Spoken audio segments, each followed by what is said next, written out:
What's up and welcome. Olympus Mons, the Above Limits podcast, doing another episode of Today in Mainstream Media Nonsense. This is a show where we pick apart the mainstream media narrative against Donald Trump or against the just straight up lies to the people. And that's what we're going to do for the next hour or so.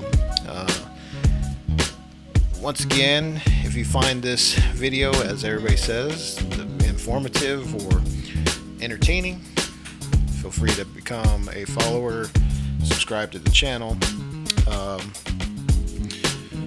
At the Above Limits on Twitter, etc. And this is what we do here. So my name is Olympus Mons. I'm going to try to break down what we've seen in the mainstream media for the past, we'd say, day or maybe two. My favorite is just to see how long I can stomach watching CNN, because it is definitely a chore to be able to see how long you could stomach what these people are putting out to you. And let's get the show started. So what we're going to do is we're going to we got the CNN page up right here, and we're gonna just see what the stories are for the last day. We may go back 2 days because I didn't do a broadcast yesterday, and we'll just see what they're saying and just pick apart the talking points. So we all know that right now the main story is there's an article in the Atlantic that basically says that Trump shit on the soldiers, which is blasphemous. You can't do that, especially if you're a conservative. You know what I mean? It's just, it makes no sense. But yeah, we'll go ahead and go with it. And let's start off with this. See what this one's about. Fox News contradicts its own reporting on Trump's comments. It's all a hoax, questionable, coordinated. That's how Fox hosts describe a report in The Atlantic that says President Trump disparaged military members who died in service for our country. What else would it be? But a Fox News correspondent, Jennifer Griffin, says she confirmed key aspects of the article, which she reported on the air on Fox News 2 hours before what you're about to hear on her own network. Don't you find it the least bit questionable that the Biden campaign, perhaps the slowest, clumsiest entity since Joe Biden himself, already had an ad made based on this this hoax? Exactly. That's true. This is obviously coordinated. The timing is way too perfect. The questions were planned. The press are involved. It's pretty. I have to say, I got to give him credit for coming up with something this. The credit also has to be like, they got a Fox News reporter to spin this. You know what I'm saying? So the whole case that they're making is that, well, even Fox News is reporting this. You know what I'm saying? So it just doesn't make it. It fits the narrative fairly well. We'll continue. Pretty disgusting, but that's the real story. Create a hoax, timed perfectly with an ad, planning the questions in advance. You boost it on social media. If you do not see this, you're blind. But what we're seeing is that a reporter at that very network got similar information confirmed. So are they saying that she is coordinating? I don't think so, because that reporter is Jennifer Griffin. Now, in full disclosure, she's a friend of mine. But much more importantly, she is a very well-respected reporter here in Washington. Her reputation is impeccable. There is sort of. But great! They're going to get Brian Stelter on the super sleuth on the assignment. But anyways. Everybody can be bought and sold, dude. Everybody can be bought and sold. This is not something new. You know what I mean? Like it's not that hard to get a reporter to go along with the things. You don't know people's like she said, well, she's a friend of mine. Well, she's a friend of yours, so maybe you could be like, hey, we need this story, and and deep down you don't like Trump, etc. You know what I mean? You don't know what's going on in the background. We're not there, and fuck this guy Brian Stelter. The opinion, mostly at night, but that was earlier in the day. But there are objective reporters who still work there, including Jennifer Griffin, who work hard to get the facts objectively. Objective. So Objective given that, how are we left's favorite seeing thing. that 'Cause I reality said so, of it's the true. reporting and the real journalism collide with the very real point of view that much of the network now takes? Yeah, this is a huge tug of war inside Fox News. And right now, the news is usually losing and the pro-Trump propaganda is usually winning. Jennifer Griffin is on the news side, and she had a big victory here by reporting the facts, by getting her information out. But then the network downplayed her reporting most of the day, barely put it on the homepage. It goes to show the tug of war is happening inside Fox, and it's the big reason why I wrote Hoax, because so many journalists inside Fox confided in me and said it feels like management doesn't want us to report. They just want propaganda. Okay, so he's saying a bunch of journalists at Fox News. Okay, who? It's time to name names, bro. It's time to name names, dude.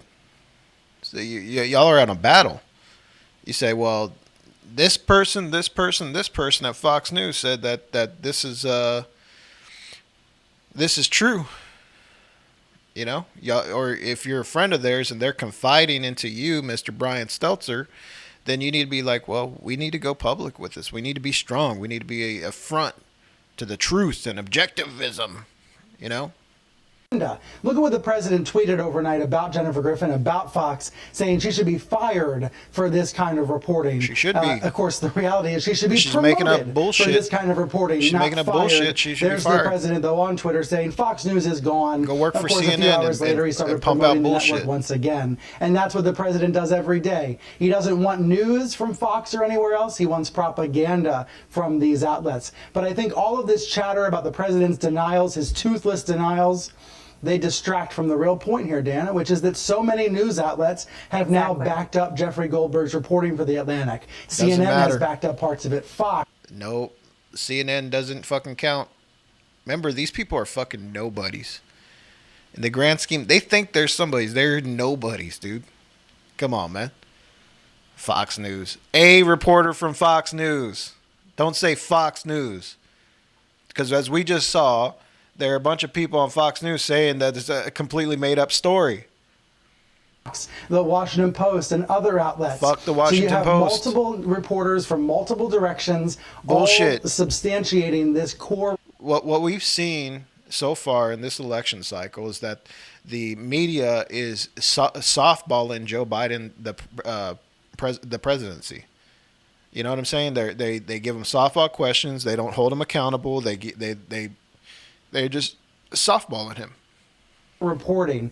Goldberg has so many examples of it in his story, and they are so damning. So I think that really goes to show why this is a really important story and something that Trump White House is understandably concerned about. You know, there were protesters today when the president went out to his golf club with signs that said things like, Trump is a loser, not our troops. Soldiers are not suckers. Dead American soldiers are heroes, not losers. Yeah, that's what you would expect from fucking simple-minded people that watch goddamn CNN or read the Washington Post or watch MSNBC. That they would believe some shit. This is like a Christian preacher that is only getting like other Christians to believe in God. You know what I'm saying? It's like the blessing is in getting people that don't believe in God to believe in God, which most of them fail. You know, these people have no way of persuading people except for, the news is not to be a method of persuasion. The news is meant to tell what is happening out there in the world. Fuck the people that have signs. Who gives a shit? Who gives a shit? Let's go to the next video. This is too much. Let's see who visits her alma mater. I could give a shit if she visits her alma mater. So let's see, exclusive interview with. We'll save that.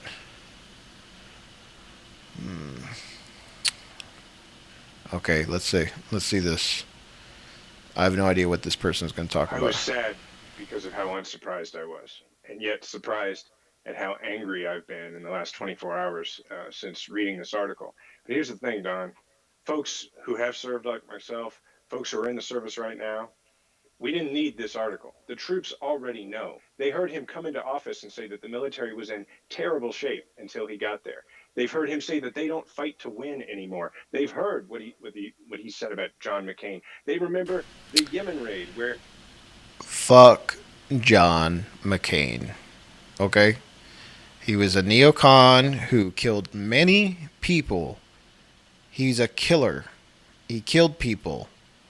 Okay? I could give a fuck about that. He was a POW. What he did when he was an official in our government, he was a fucking psychopath. Fuck John McCain. And for people like I literally hear people that used to be like against any type of globalism and stuff like that, talking about John McCain, John McCain. It's like, dude, like John McCain is a piece of shit. Fuck him. he went into Yemen in a dangerous raid, one he ordered over dinner for the reason of Obama said no to the raid. And then when Navy SEAL Ryan Owens was killed in that raid, what did President Trump say? He said the generals lost him. They remember when he told a widow that her husband knew what he was getting into. The day he took us to war with Iran for a full day and to the brink of full war solely so he could appear tough. The traumatic brain injuries that occurred as a result of rocket attacks during that one day of a war that he called headaches. The fact that Vladimir Putin currently has a price on the head of our soldiers and he doesn't stand up to him. The fact that he uses Yet another story that doesn't have a name on it. Anonymous sources. Another story of anonymous sources. And that's the bottom line with all this stuff. That CNN can be like, they can just put a disclaimer before they start talking. Look at Don Lemon, the dork. Oh, you can't see him because I'm in front of him. But anyways, CNN can just say things and they put a disclaimer. Well, CNN has not officially corroborated this story, but anonymous sources say, yeah, anonymous sources. I mean, you think these people will not lie to you? They're pathetic. They're desperate. soldiers and Marines and sailors and airmen and coasties as props in parades and as captive audiences for overtly political speeches. And as you just mentioned, one that's deeply personal to me, he has said that combat veterans who are not stricken with post traumatic stress are strong, and that those like myself who are stricken with post traumatic stress, they simply can't handle it. And I'll tell you the difference between I've these two never people. heard Donald Trump say that. Can we do like Facebook and Twitter and have a fact checker here? Can you prove this little narrative you're saying? I mean, these people are sick. They should be killed. They should be executed for fucking trying to create a coup against the country and our president. That is that when I made my announcement that I was taking a step off the stage for a while to deal with post traumatic stress, Vice President Biden didn't just, make a public statement calling that brave. He called me that day. He texted me that day. He checked up on me. This isn't about any of the things I just mentioned, this indictment on President Trump. At the end of the day, the reason that he will lose the vote of military families and current military members is because we know a leader when we see one. Ah, there it is, folks. That's what this is all about. Let's rewind. And current military members is because we know a leader. The reason that he will lose the vote of military families and current military members is because we know a leader when we see one. That's what they're trying to do. That's what all of this is about. It's pathetic, dude. And it's not politics. This is not our political system. This is people that have since the beginning of Donald Trump's and even before have been attempting a soft coup against our president. He is not it. Can you go deeper for us, Jason? Because I'm wondering how the president's alleged words and the ones that he's made public, quite frankly, how they make our military families feel, especially those who have people serving who are in harm's way right now. You know, one of the hardest things, and it's something I've never had to do, is to, get that last long hug before your child deploys. And, I can get emotional thinking about it because my family's been through it. Uh, Well, Imagine you're a doing pussy. that and thinking that the You're a fucking president pussy. thinks that you and your family are suckers, and that if he or she doesn't come home, And where is this? I mean, this is the narrative. You're suckers and losers. And we're going to repeat it over and over again. It's pathetic, then dude. he's a loser or she's a loser. What do you want to say to the people of America right Why now, did they Jason? why did they cut the why did they cut it? That it? You just wanted him to hear him say sucker and loser again? I've had a lot of conversations with fellow combat veterans over the last day that I can't repeat here, that are just painful. I think about, look, every veteran has met this person who Trump is. And it's the person who you can just tell when you talk to him that they figure the reason you were in the military is because you couldn't do something that made more money. Oh, really? Really? So I can make the same assumption about CNN and what they're doing right now. So basically, I'm meeting a person that is just straight up fucking lying to you and saying bullshit. Yeah, it's the same thing. I mean, I personally, I mean, they're saying Donald Trump thinks this, but I've never been like, oh, you're in the military because you couldn't do shit. Like, if you're an officer in the military, like, you made the choice. You know what I'm saying? Like, you made the choice. You went to college, you graduated, and, like, you made the choice to be in the military, even when you could. You could. I don't know if that's probably not this guy's thing, but, I mean, I just don't go around saying that. Just say I never, when I think of the military, I say, well, I thought about it, and I just never didn't want to die in a war, so maybe I'm a coward. Fuck it. They're usually pretty nice about it. They usually find a way to not say that directly, but it's usually, you can hear it. I mean, any veteran listening to me saying this right now, any active duty soldier or Marine or whatever knows what I'm talking about. The person who's like just asking these probing questions, like, so did you go to school? Did you? So the idea that one of those people is the president of the United States, because the other type you run into is the other type that he is. And that's the person who has such a tremendous sense of insecurity that they tell you two things. One, I would have served other than this thing. Or sometimes it's my neighbor down the street did this really hooey thing. Dude, I can't listen to this guy. I mean, is this is like you're in discrimination territory, right? It's like everybody's saying that I couldn't serve because of this or blah blah blah, or I'm looking down at you because you served. Like, nobody's doing that, dude. You're a fucking soldier. You chose to be a soldier. That's it.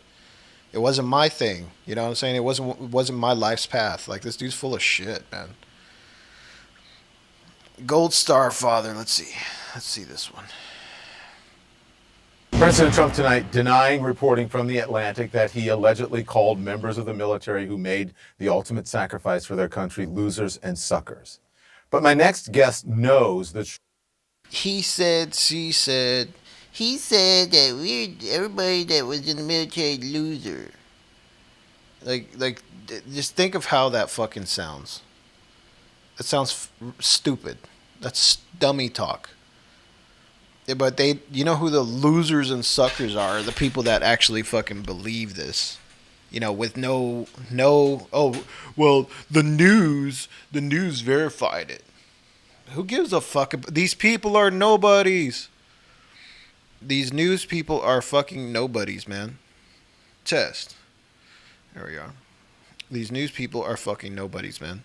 And once we start realizing that these people are paid very well to get on here and get you all worked up into people believing this shit. Because people think they're smart. People think they're intelligent when they watch the news. Watching the news and intelligence and being informed is watching the news. But these people have an agenda.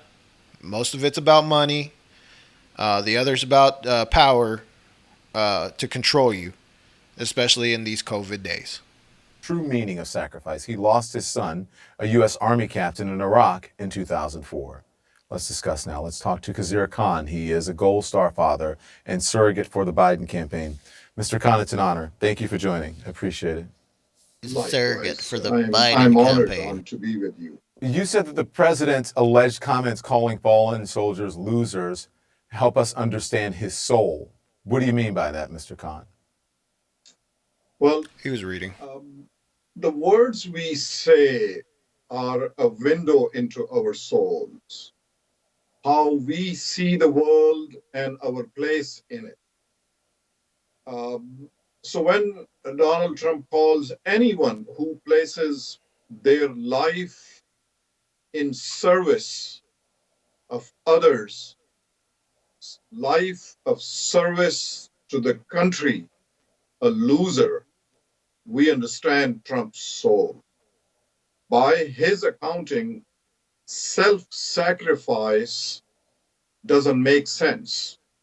Love doesn't make sense. Love of country, love of nation, love of those with whom you serve doesn't make sense. According to Trump, the winners in life are those that put themselves before all, and the losers are those that don't.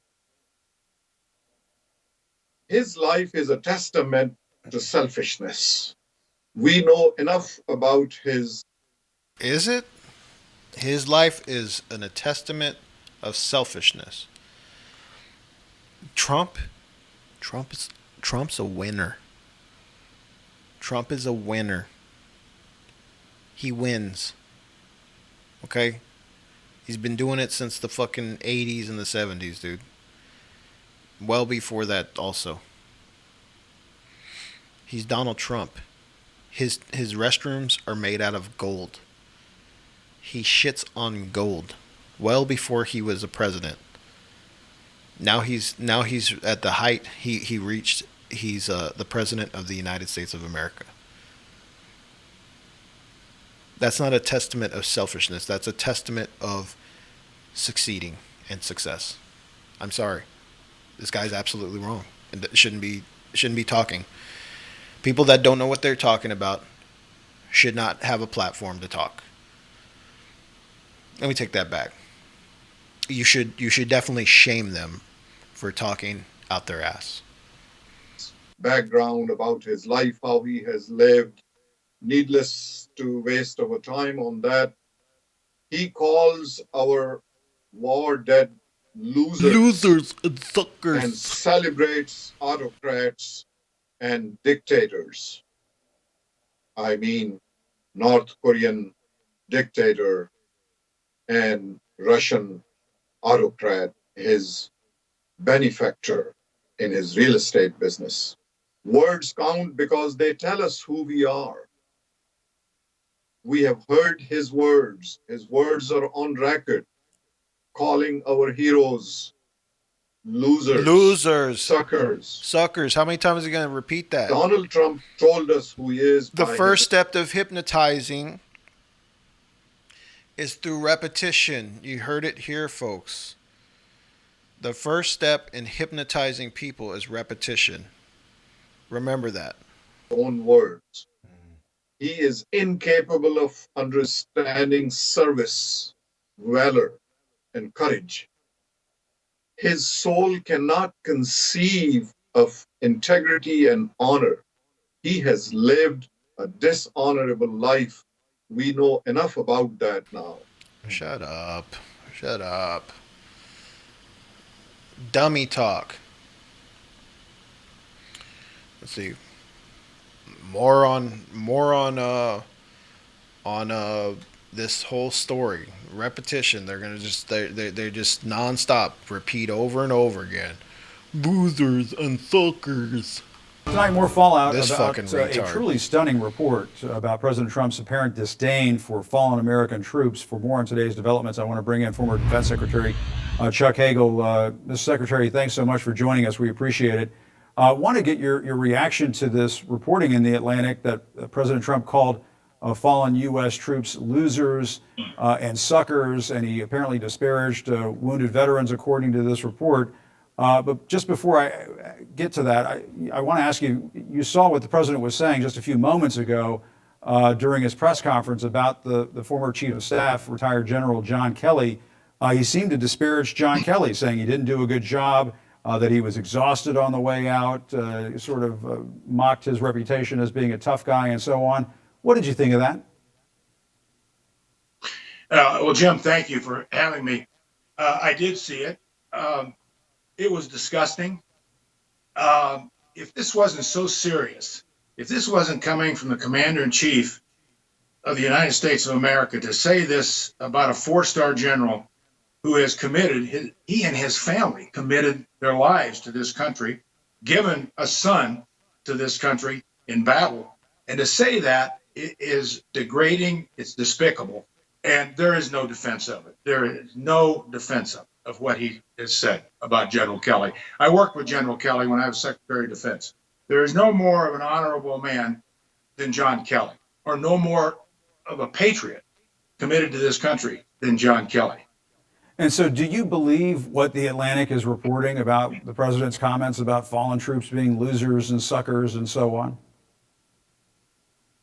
Well, Jim, like all things, I have to refer back to what the president himself has said to validate what that article said. Starting with what he said about John McCain over the years. And he was given a chance. Hey, check this out. Fuck John McCain. How about that? And President Trump didn't like John McCain. And John McCain didn't like President Trump. Fuck John McCain. To rescind those statements today, just a few minutes ago, as you know, and he wouldn't. The issue in the 2018 going to the American military cemetery in France, that's BS. Every one of the leaders who were there, the leader of Germany, leader of France, leader of Canada, other leaders, they drove to honor U.S. Marines for what they did in World War II. Him taking almost $4 billion out of defense contracting monies that were going to build schools and hospitals and facilities for the American troops and their families. I mean, a whole list of things that he has done to debase our military. And, you know, watching this day after day, if it wasn't so serious, Jim, it'd be like a clown show. It'd be like a daily clown show. You know, I saw Bill Cohen's. So I could imagine the Trump haters like trying to debate, and they'd be like, the problem is that this is so serious of an action of the president, and they think they're coming up with some clever, great thought when they have the mainstream media behind them. 24 hours a day repeating the same thing over and over again. It's a simple logic to come up with this whole thing that this guy's saying that, oh, this is serious because it's coming from the president. It's like, well, it doesn't make sense. You know what I'm saying?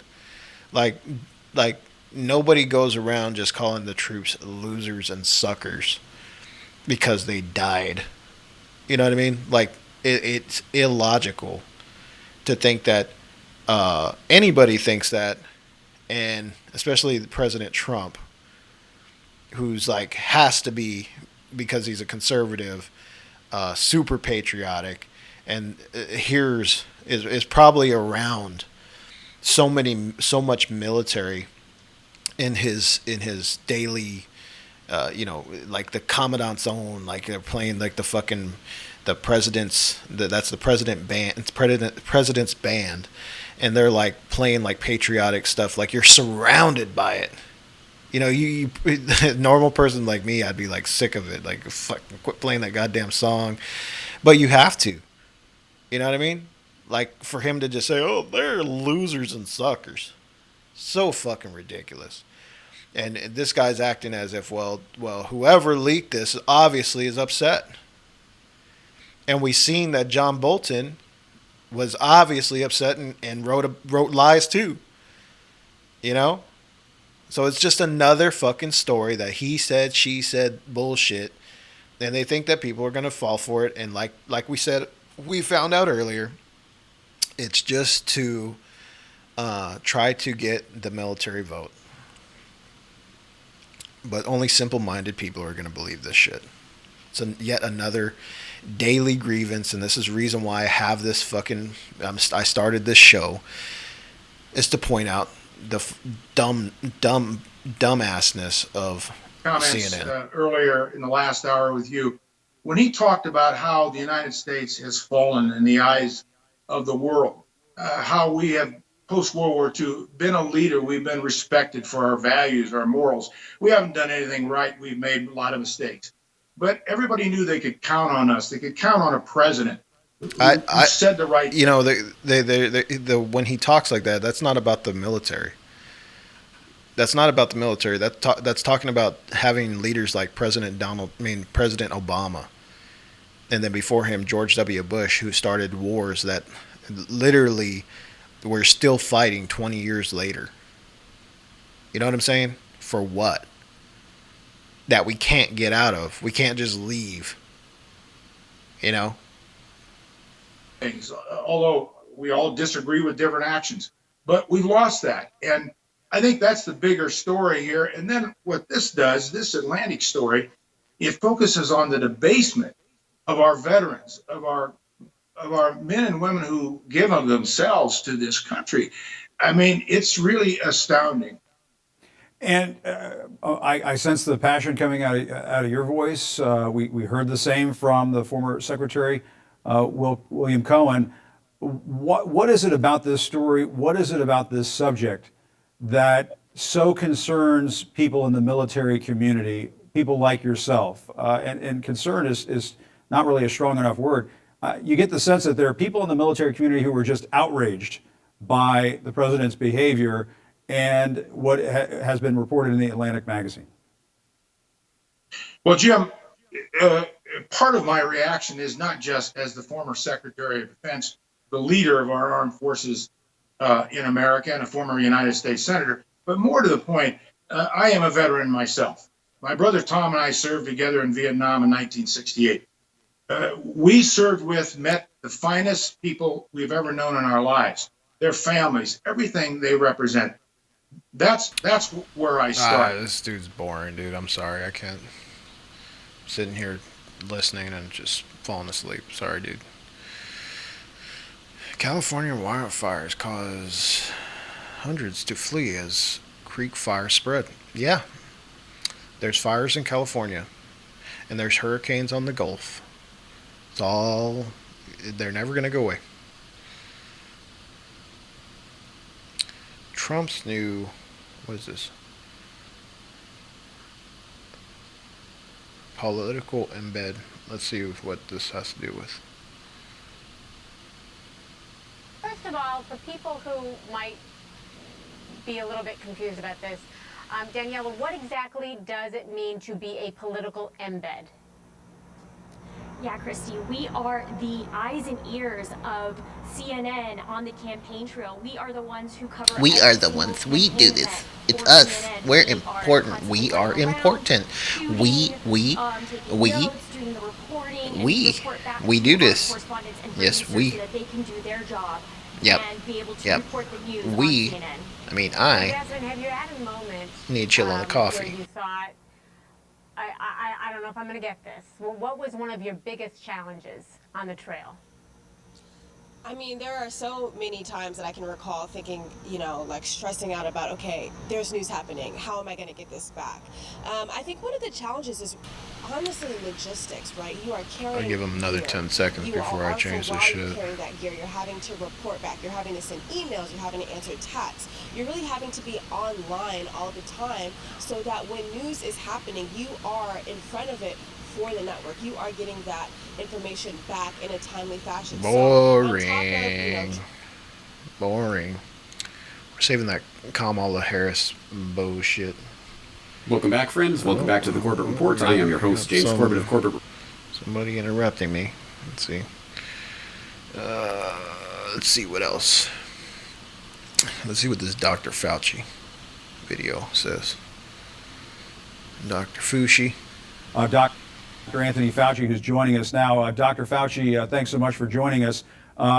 Before I get to some of the questions we wanted to talk to you about, I have to ask you, because the president has been mentioning this over the last couple of days, and I know you don't like to be put side by side with the president in terms of what he says, but he's saying that we're rounding the corner when it comes to the coronavirus. What do you make of that characterization? You know, I'm not sure what he means. There are certain states that are actually doing well in the sense of that the case numbers are coming down. Our concern right now is that there are a number of states, particularly, for example, the Dakotas, Montana, Michigan, Minnesota, and others, who are starting to have an uptick in what we call percent positive of testing, which generally is a predictor that there's going to be a problem. And that's one of the reasons, Jim, why we're concerned about the upcoming Labor Day weekend. We want to make sure that in all over the country, but particularly in the vulnerable states that are starting to show an uptick, that we abide by the public health mandates and rules that we talk about all the time over the weekend, and not, in essence, have the same kind of surges that we have seen following other holiday weekends like the 4th of July and Memorial Day. So we really want to pay attention to that, and hopefully people, particularly the younger people, will pay attention to things like wearing a mask, avoiding close contact, avoiding crowds, and doing whatever you can possibly do outdoors as opposed to indoors. If we do that, we should get through the weekend okay. That is absolutely critical. And we're now 7 months into this crisis, as you know all too well. I want to play for our viewers what you said at the early stages of this in March. Let's listen to this. Looking at what we're seeing now, you know, I would say between 100 and 200,000 cases, but I don't want to be held to that because it's deaths. I mean, we're going to have millions of cases. Back in March, 200,000 deaths was almost unimaginable, but now the CDC expects the death. No, dude. No, dude. I think he said 2 million at some point in time. You know what I'm saying? Like the very, very, very, very, very beginning, like 2 million deaths. Told to surpass that number in the next few weeks. If the United States continues on this current track, what will the next 6 or 7 months look like? It does sound nightmarish. Well, yes, it's obviously disturbing, Jim, particularly as I've said to you and others on this show multiple times. We've got to get our baseline back down to a much lower level. We're hovering at around 40,000 cases a day. You know, we were hanging around 20,000 for several weeks in a row. Then we had the surge in the southern states, Florida, Texas, California, Arizona, and we went right up to about 70,000. We're down now to 40. We've got to get it much lower than that, because if you go to a low baseline and then you get cases that occur, you can actually handle them, get good identification, isolation, and contact tracing. But when you have an intensity of community spread, it makes it that much more difficult. And that's the reason why I keep saying over and over again, we've got to be very careful, particularly as we enter this holiday weekend. Absolutely. And the president just now repeated what he's been saying, that if we had much less testing or no testing, you wouldn't be reporting cases. Have you talked to him about this? This is basically like does he not understand that even if you don't test, you were right in March. Exist? You were all spot on. You know, I have not specifically spoken to the president about that, but I think, you know, it's very clear in the White House how I feel and how people like Dr. Birx feels, is that it really is important to do the kinds of testing that we're talking about. And these are indeed new cases. And the reason we know they're new cases, because when you have the increase in cases, it's invariably followed by an increase in hospitalization and ultimately by an increase in deaths. That's the real bottom line. The critical issue is the percent positives of the tests that you do. And we're starting to see an uptick in that in certain areas. That's disturbing. And that's why we call out to the government. Cool, the coronavirus hasn't gone away. Okay, good. Thanks. Next. See what's going. Let's see what this one is. This lady. Maybe we've watched Truly this one. bombshell There we go. report from Jeffrey Goldberg at Foster. The Atlantic, Fat detailing Jodie how the president Foster. talks about and views our nation's veterans and service members who have laid down their lives for their country or have been injured in service. Let's see From what she at said The again. Atlantic, detailing how the president talks about and views our nation's veterans and Yeah, service he just- members who have he laid just down hates their them. lives for their country or have been injured in that makes service. sense. The report includes new details about President Trump's 2018 visit to France to mark 100 years since World War I. Goldberg cites 4 different sources on President Trump's cancellation of a visit to the Ain Marne cemetery near Paris, where American Marines were killed in World War I and are buried there. It's sacred ground for the military and for Marines in particular. And Goldberg writes, quote, in a conversation with senior staff members on the morning of the scheduled visit, Trump said, "Why should I go to the cemetery? It's filled with losers." In a separate conversation on the same trip, Trump referred to the more than 1,800 Marines who were lost at Belleau Woods as suckers for getting killed. And That totally does not make any fucking sense at all. You're like, what? Why am I gonna go over there? Those people are losers. They're suckers because they died. It makes no fucking sense to say some shit like that, man. Like, okay, one could say, well, if we're talking about President Trump, and this is, he's another type of breed of person, and that's the way he feels. It's just, there's so much more you could say, like, to get an hour of the president's time, like, you better have something really fucking important. Because he's busy. He's the fucking president. You don't know what the fucking president's doing at all times. according to Goldberg, Trump on that same trip asked aides who were the good guys in this war. He also said that he didn't understand why the United States would intervene on the side of allies. And Goldberg says that Trump was fixated on Senator John. Because the Nazis, run by fucking Adolf Hitler, is it World War I or World War II? I don't fucking know. Because there's some fucking bad guys out there doing some bad guy shit. How about that? Why would they intervene for the Allies? Oh, because the Nazis were trying to take over the fucking world. Yeah?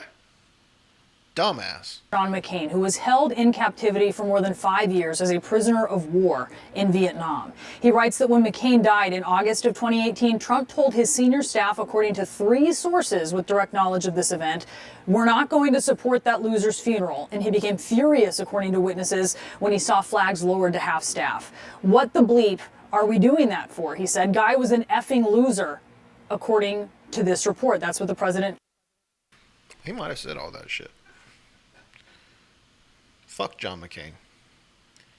I mean, if you're the president of the United States, you probably have to concede and be like, John McCain was a career politician who was at the highest rankings of our fucking whatever position he was in, and just do his fucking funeral and get the fuck over with. You know what I mean? Guy's a fucking Told his loser. aides. Goldberg also talks about a moment in 2017 on Memorial Day. Trump visited Arlington. That's probably where it actually came from. It's like, well, he said called John McCain a fucking loser. You know what I'm saying? He's always called John McCain a fucking loser. This is such made up. It's stupid. It's so stupid. Arlington National. This world's pathetic, dude. This world's fucking pathetic, man. The people in it, people running it, people listening to people running it. It's so the introduction to the opposites. Like up is down, down is up. And that's where we're at. Cemetery with General John Kelly, his future chief of staff, and standing by the grave of John Kelly's son, Robert Kelly, who was killed in action in Afghanistan. The Atlantic reports that Trump turned to Kelly and said, "I don't get it. What was in it for them?" Goldberg writes, Trump has been, for the duration of his presidency, fixated on staging military parades, but only of a certain sort.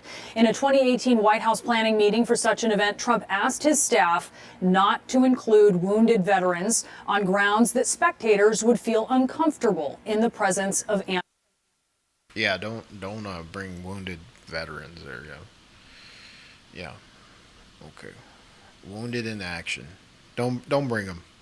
People feel uncomfortable. You think that he organizes that shit? Amputees.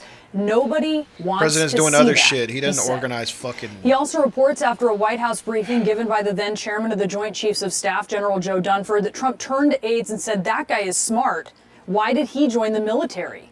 Here is Goldberg talking to CNN earlier about his reporting on Trump's canceled visit to the cemetery.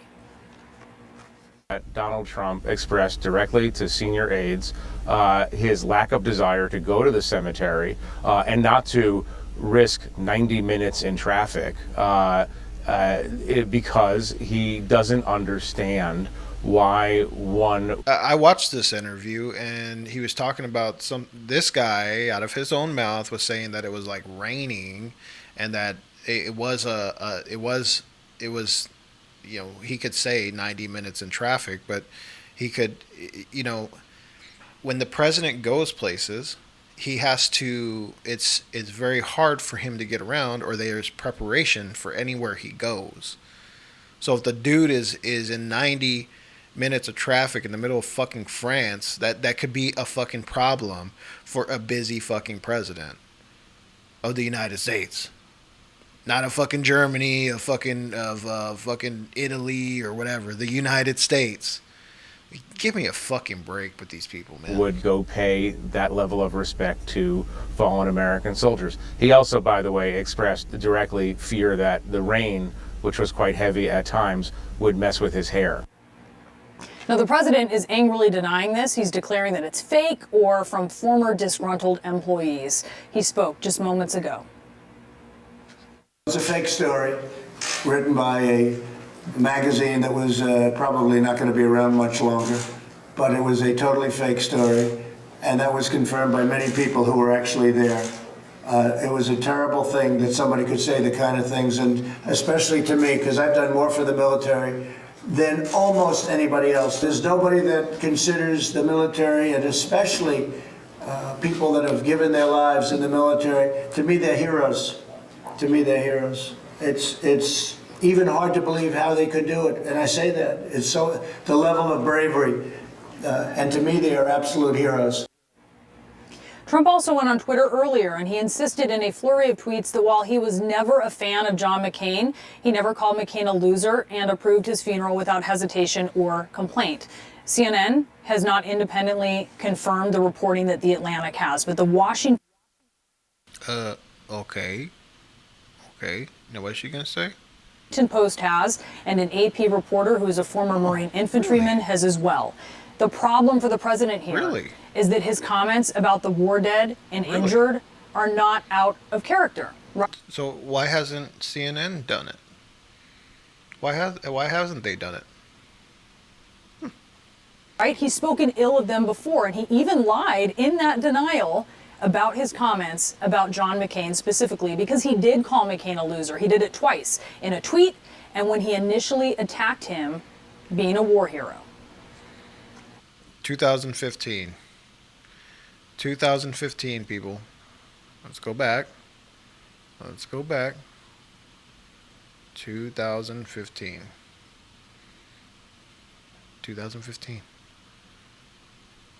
That's and what was happening during that time for him to call John McCain a loser? John McCain, I think, was a never Trumper. And the thing about Trump is that he holds grudges, and he doesn't like people that talk shit, especially about him. Being a war hero. I supported him. He lost. He let us down. But, you know, he lost. So I never liked him as much after that, because I don't like losers. But Frank, let me get to it. He hit me. He's not a war hero. He's a war hero. He's a war hero. 5.5 years. He's a war hero because he was captured. I like people that weren't captured, okay? I hate to tell you. He's speaking off the cuff there. He's at a fucking live function, and that's what he said. Like, we're all fucking human.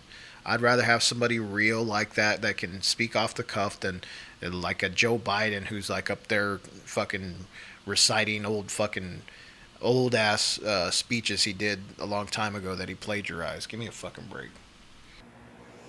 John McCain could have been released from captivity in Vietnam. He was the son and the grandson of highly All decorated. right, who gives a shit? This fucking fat Jodie Foster. Okay, let's go to Kamala Harris and then we'll end it because nothing else seems to be capturing, and we're at like 50 minutes in.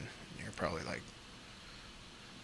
Senator Harris, thank you so much for sitting down and welcoming us to your alma mater, Yes, Howard University. the Mecca. And we're going to talk This about that fucking later, lady. but first I want to talk about what's going on right Yes, now of in the course. news, especially coronavirus. Yeah. If you win, your administration is going to inherit a really dire situation. A key model is projecting deaths could reach 3,000 a day by December, in part because of declining vigilance of the public. So, as you know, President Trump has promised a coronavirus vaccine by the end of the year or maybe sooner. Would you trust that vaccine? I think that we have learned since this pandemic started, but really before that, that there's very little that we can trust that comes out of Donald Trump's mouth. So is Donald Trump making these vaccines? These are all the same people that are making these vaccines. You know what I'm saying? I don't know their fucking names, but there's like three people. One is there's a college that that's basically like taking the old SARS vaccine and using that technology to speed up the COVID vaccine. Like Donald Trump is not in charge. I wouldn't trust no fucking vaccine. You know what I'm saying? Every person says it takes. It's going to take at least a year and a half. Dr. Fauci has quoted that a viable vaccine takes 7 years. I don't trust any of their fucking vaccines, but for this lady to say about Donald Trump, this is not the Trump vaccine, lady. From the beginning of this pandemic, he has called it a hoax. He has muzzled the public health experts.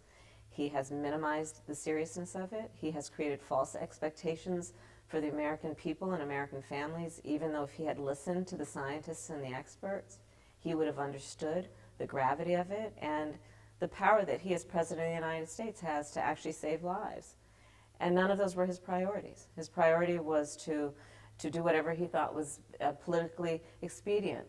And no, I would not trust his word. The same thing a Kamala Harris and Joe Biden campaign would do. Right. This is not the Trump vaccine. This is a vaccine made by the people that make fucking vaccines. Whatever vaccine Donald Trump's going to give you is the same vaccine that fucking a Kamala Harris and Joe Biden going to give you. She's full of shit. She's full of shit, and if you believe this fucking dumb bitch, you're full of shit also. We trust the word of public health experts and scientists, but not Donald Trump. But do you trust that in the situation where we're in now, that the public health experts and the scientists will get the last word on the efficacy of a vaccine? If past is prologue, that they will not. They'll be muzzled. They'll be suppressed.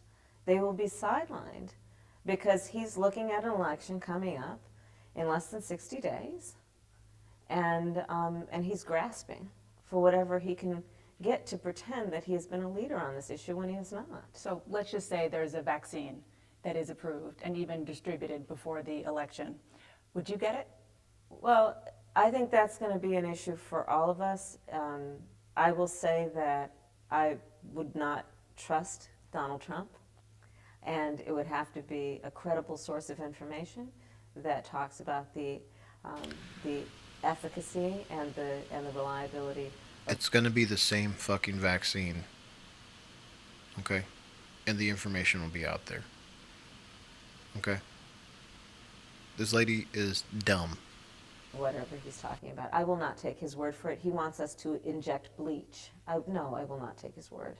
Dr. Fauci said a vaccine wouldn't be approved unless the American people had really assurances that it was safe and that he feels that it was safe and that if that happens, he would take it. Do you feel more comfortable hearing someone like Dr. Fauci say that? No, I think Dr. Fauci has proven for anyone who's been watching him for years and years to put the public health of the American people as the highest priority in terms of his work and his reputation and his priority. Yes, I trust Dr. Fauci. So let's look down the road that at some point, hopefully, there will be It's the same a vaccine. credible and a safe vaccine It's for the same coronavirus. vaccine. If and when that happens, should all 50 states require students to get that vaccine before entering public school? Well, first, Dana, I would say just that, fucking kill off there's a kill off the next generation. That's a great plan for globalists because they just want everybody to die anyways. They want you to die. Just kill off the fucking all the next generation. Make them weak. Make them have some type of disorder. Then we can just blame Donald Trump. Huge distinction between creation of a vaccine and then peer-reviewed and to the point that it is actually viable. Big difference between vaccine and vaccinations. Absolutely. And one of the Is there a issues that I difference? think is very critical on this point about whether people are actually vaccinated is whether there's a national plan. Joe Biden and I have a plan, a national plan. You're gonna get Donald that Trump does vaccine. not. You're And gonna get so that vaccine, when we start motherfucker. breaking down different populations. She just said it. There has That's to be code. an overall plan that thinks about those who, and will administer vaccines to those who have been hardest hit, who are most vulnerable and most in need. Let's hear. Let's hear. And that's the kind of approach we need to have. When you get to the point of vaccinations, would that plan include requirement for public schools to take the coronavirus vaccine? I will listen to the public health experts and hear what they have to say. Early on, the former Who is Vice she? President, Joe Biden, appeared to Who is support- she? Isn't it my body, my choice? Right? Who is she? Who are these people, man? support a federal mask mandate. And now he says he would put a lot of pressure on governors, on mayors, on local officials for them to issue the mandate. So can you clear this up? What exactly is the Biden-Harris stance on this? Would a Biden-Harris administration support a federal mask mandate? So the Biden-Harris position on this is that leaders must lead. And one of the ways leaders lead is they set standards. And so what Joe has been very clear about in his personal behavior, much less in what he is admonishing and requesting of the American people, is that we all make the It's the sacrifice. yellow shit on that carpet, man. To Somebody wear just a shit on the mask. carpet or what? In the interest of love of our neighbor, in the interest of defeating or at least reducing the health risks and the number of deaths in America. So it's about a national standard. Everyone should wear a mask. And here's the thing about this. None of us likes wearing a mask. Nobody likes to wear but a there's mask. a difference between a standard sacrifice. Right, there's a difference between a standard and a mandate. Would it be a federal mandate under the Biden-Harris administration? It would be a standard. No, listen, this is not about, like, in terms of the priorities of Joe Biden and myself, this is not about punishment. It's not about Big Brother. It is simply about saying what a leader says in times of crisis. And this is, you look at World War II, you look at the Great Depression, where leaders said, we each have to sacrifice for the sake of the nation and the collective, and that's what this is about. Right, and I get that, but how do you enforce a standard, especially when, as you know, there are governors who are who just don't agree with that, and they're not mandating it on the more local level. How do you enforce But that? I think that part of the issue here is that we have a president of the United States who made this a partisan issue and made it a political issue, and he has Joe governors Biden who won't. fell in line with him on his politics. And you don't think it'll still be a partisan issue if you win? I hope not. I pray not, because the COVID, the virus. That's not what we could asked. care What the less bitch who you asked voted you. for in the last election, or who you plan to vote for in the next election. And we need leadership that appreciates that on certain issues they should not be partisan, and wearing a mask certainly shouldn't be one of them. I want to turn to Kenosha. Okay. You believe that the officer who shot Jacob Blake should be charged. You were the district attorney in San Francisco. You locked How up do you people. Put yourself in the position of the DA in Kenosha. For victimless and how crimes you would and feel laughed if about it. you got pressure from the Democratic running mate to be vice president of the United States to put criminal charges in without necessarily knowing the facts that the DA knows. You're absolutely right, and that's why I've been very clear. I am not in full possession of the facts of the case, but based on what I've seen, I think that charges very much should be considered and should be considered in a very serious way, and that there should Why? be accountability and consequence. Why? Why? They were wrestling with the dude. They gave him a lawful order not to move. That he was under arrest. And then he went into his car. He's went into his car where there was a knife there. Now we don't know what would have happened because they shot and killed him.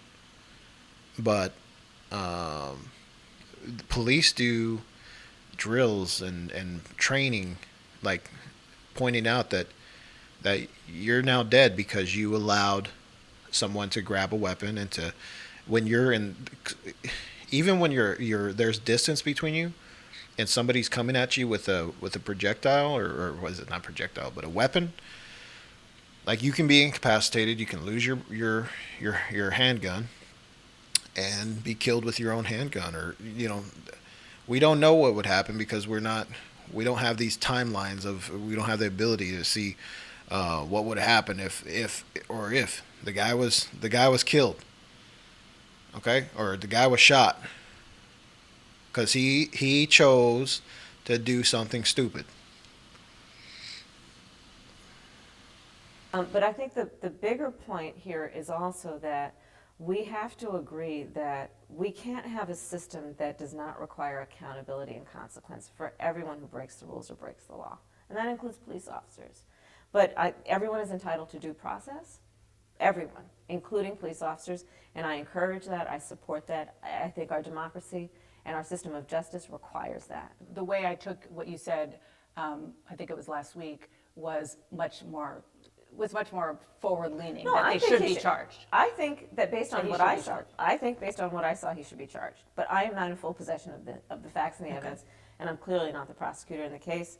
And the prosecutor in the case must make a decision based on all of the evidence and all of the laws that include giving everyone, and in particular those who might be charged, due process in the process. I'm sure you've been following the story in Rochester, New York. Yeah. We've had another incident. 7 officers were suspended after the death of another black man, Daniel Prude. So should those officers be charged based on what you know? I'm going to give the benefit of the doubt to the prosecutors who are involved in that case, and in particular, I know that the Attorney General the Attorney General of New York is reviewing the case, and I expect that they will review all of the evidence and make the appropriate decision. Because this is where you come from, Yeah. law enforcement, Yes. and top cop is where Yeah. you come from. I want to ask Yeah, about something yeah, that for you sure. wrote in a 2009 book, which is, if we take a show of hands of those who would like to see more police officers on the streets, mine would shoot up. And then in June of this year, you said to the New York Times, it is status quo thinking to believe that putting more police on the streets creates more safety. That's wrong. So my question for you now, in retrospect, looking at your time as DA and as Attorney General of California through the lens of 2020, did you help contribute to what you describe as a status quo thinking, that more police equals more safety? I am very clear that we have got to, in America, reimagine how we are accomplishing public safety. And what I believe now and what I believed then remains true and consistent, which is, if you look at the communities that have no or very little police presence as compared to those who have a high degree of police presence, you will see stark differences. And one of them... Hold up.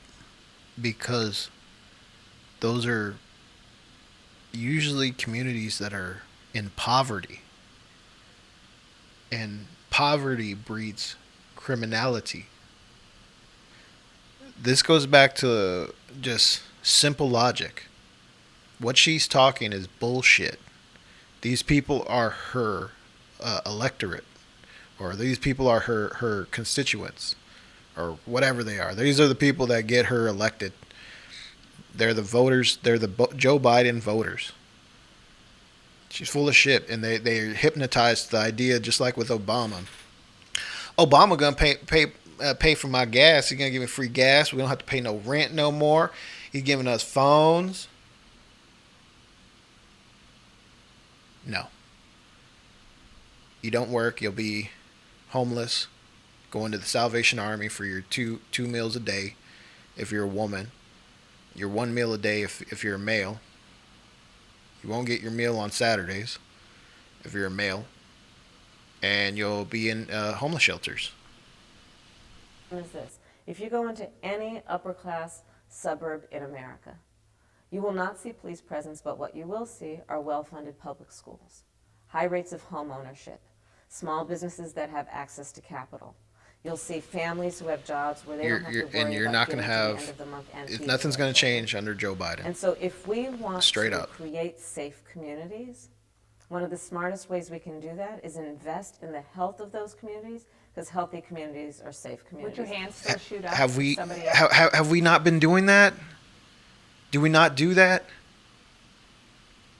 I can go drive down my street where very close to me there's these brand new big ass fucking middle schools, bigger than the middle school I went to, humongous, brand new, look amazing.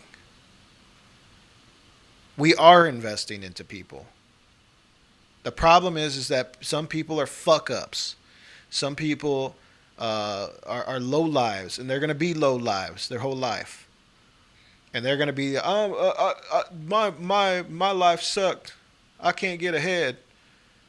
Or their parents were fucking drug addicts, and now when they're growing up, they want to do drugs, and that something ticks in their head from when they were a baby and their parents weren't doing drugs, of them liking them and becoming another parent that does drugs while they're pregnant. The cycle goes on. What she is saying is fucking bullshit. Ask if you would want more police officers on your streets. What I would say now is what I would say then, which is I want to make sure that if a woman is raped, a child is molested, or one human being murders another human being, that there will be a police officer that responds to that case, and that there will be accountability and consequence for the offender. Okay, what about if somebody fucking robs you of all your shit, or bonks you over the head, or do as they're doing in fucking these rioting? They burn down your fucking business. Attorney General William Barr. You know?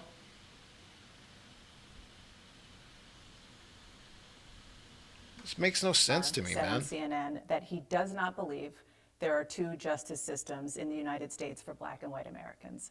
He added, I think we have to be a little careful about throwing the idea of racism around, and I don't think... We can say this. Okay, if you're a black man, you better think twice before you want to do a criminal act. Or you want to, because automatically you do have that against you, right? But you have the opportunity not to put yourself in that situation, as everybody does. And if you go into the prisons, you don't just see black people. You see all different types of people who chose to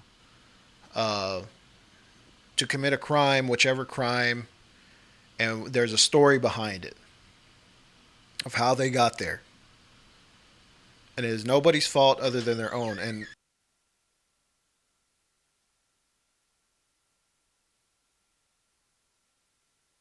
they chose to do what they wanted to do. And that's the bottom line. I think it's as common as people suggest. What do you think? I think that Donald Trump and Bill Barr are spending full time in a different reality.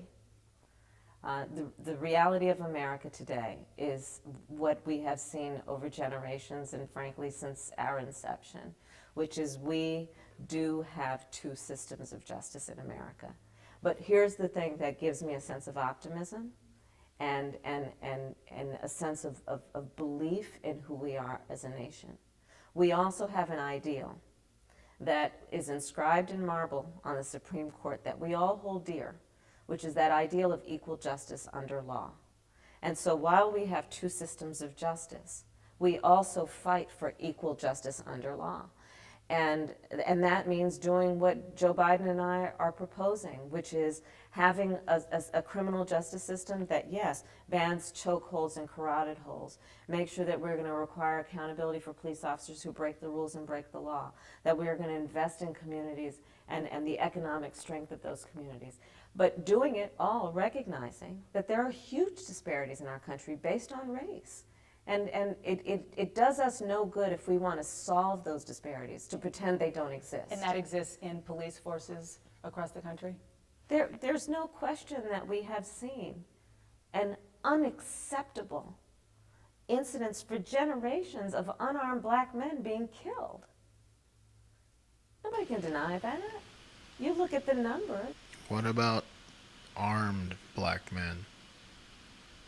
Armed men. Armed women. What about those people? And proportionate to the population, a black man is exponentially more likely to be stopped without probable cause, arrested. You can look at, for example, marijuana offenses, equal use. This bitch can't talk about marijuana offenses. She lost that card. I can't hear any more of this stuff, man. She straight up lost that card. You Kamala Harris cannot talk about marijuana offenses. Sorry. You lost that ability a long time ago. And with that, this is the end to today in mainstream media nonsense. Alright? This is Olympus Mons. Make sure to subscribe to the channel, of course. And let's keep this shit going, man. Think for yourself. Don't be sitting there being a robot repeating the mainstream media nonsense that is plaguing us. People not thinking logically, not living in reality. And we'll see how everything turns out in the end, because I don't think it's going to turn out that great. So once again, this is Olympus Mons with the Above Limits podcast. Peace.